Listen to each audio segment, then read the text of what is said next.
আসসালামু আলাইকুম, সবাই কেমন আছেন?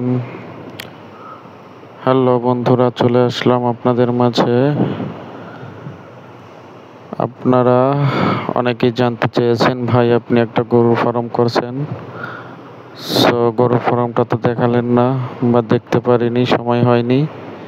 তো আমি তাদের জন্য এই ভিডিওটা বানিয়ে এনেছি। আমি আমার নিজের কাজ নিজে করতেছি।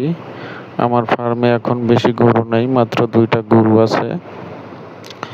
তো ঈদের পরে ছুটিতে বাড়ি গেছিলাম, তখন নিজের গরুকে গোসল করালাম এবং ঘরটাকে পরিষ্কার করলাম। কারণ আমার বাবা এখন বয়স হয়ে গেছে, আগের মতো আর পারে না। তাই দেখেন, এটা হচ্ছে বড় গরু, আর একটা আছে একটু ছোট। আমি আমার নিজের গরুটাকে নিজেই গোসল করাচ্ছি। আপনারা দেখেন আমার ঘরটা কেমন হলো।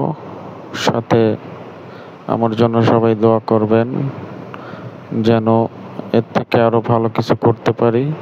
আর আপনারা যারা এরকম ঘর করতে চাচ্ছেন, কিভাবে করবেন আপনার জায়গার উপরে ডিপেন্ড করবে, আপনার বাড়ির সেফটির উপরে ডিপেন্ড করবে যে আপনি আসলে কিভাবে ঘর করবেন এবং কিভাবে করলে সুবিধা হবে। তো সেই ক্ষেত্রে যদি কারোর পরামর্শ দরকার হয় বা কেউ জানতে চান যে ভাই কিভাবে করতে হবে, আপনার জায়গাটা কোনো ভিডিওর মাধ্যমে বা যে কোনোভাবে আমাকে দেখানোর চেষ্টা করেন, আমি সেটা জানিয়ে দেব আপনারা কিভাবে এই গরুর শেড তৈরি করবেন, কিভাবে করলে সুবিধা হবে। মাথায় সবসময় একটা জিনিসই রাখবেন যে যখন আপনি গরুর ফার্ম করবেন, তো জায়গার উপরে ডিপেন্ড করে কোন সিস্টেমে ঘর করলে আপনার ঘরে ফ্যান লাগবে না, বাতাস সবসময় থাকবে, ঘর ঠান্ডা থাকবে। এবং কিভাবে সবাই করতে চান সেটাও আমি বলে দেব। আর সবসময় গরুর শেড করলে একটু ভেবে চিন্তে করবেন যে আপনার পরিশ্রমের উপরে ডিপেন্ড করবে আপনি কি গরু ব্যবসা করে লাভবান হতে পারবেন কিনা। তো সেই জায়গা থেকে আমি বলবো, গরুর ফার্ম করলে আপনার প্রচুর পরিমাণ পরিশ্রম করতে হবে। আপনি নিজে করেন বা কাউকে দিয়ে করান, আপনি ভাবছেন গরু কিনে দিলাম আর আপনার ব্যবসা হয়ে গেল, তা কিন্তু সম্ভব না।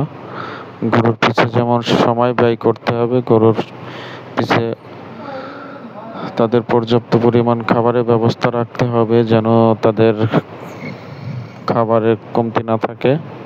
তাহলে কিন্তু আপনি ঠিকঠাক মতো ব্যবসা করতে পারবেন না। তো আমি সেই জায়গা থেকে বলবো যে আপনার যখন একটা ফার্ম করবেন, আগে নিজে সচেতন থাকবেন যেন নিজের পরিশ্রম বিফলে না যায়। তো সেই পরিমাণ পরিশ্রম করতে হবে, আর এদের জন্য সেই রকমের খাবারের ব্যবস্থা রাখতে হবে যাতে গরুর কোনো খাবারের কোনো সমস্যা না হয়। তো আমি আর আপনাদের অত কিছু বলতে পারছি না ভাই। যদি আপনাদের কারো জানার থাকে আমার কাছ থেকে জেনে নেবেন কিভাবে কি করবেন, কিভাবে করলে ভালো হবে।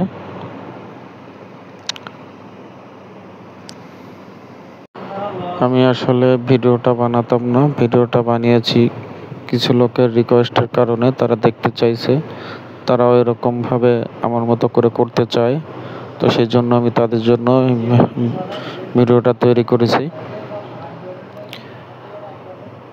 আর সবাই দোয়া করবেন যেন আমি এখান থেকে আমার সফলতাটা অর্জন করতে পারি, এখান থেকে যেন আমি একটা ভালো বিজনেস করতে পারি, তো সামনে আরো ভালো কিছু করতে পারি। সেজন্য আমার জন্য সবাই দোয়া করবেন।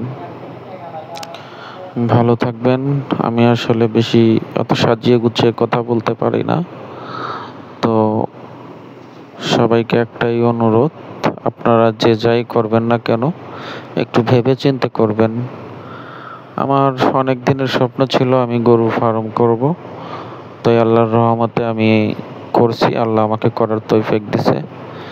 তো সবাই তো আর গরু ফার্ম করার স্বপ্ন থাকে না, কারোর স্বপ্ন থাকে অন্য কোনো বিজনেস করার বা কারো স্বপ্ন থাকে আরো বড় কিছু করার।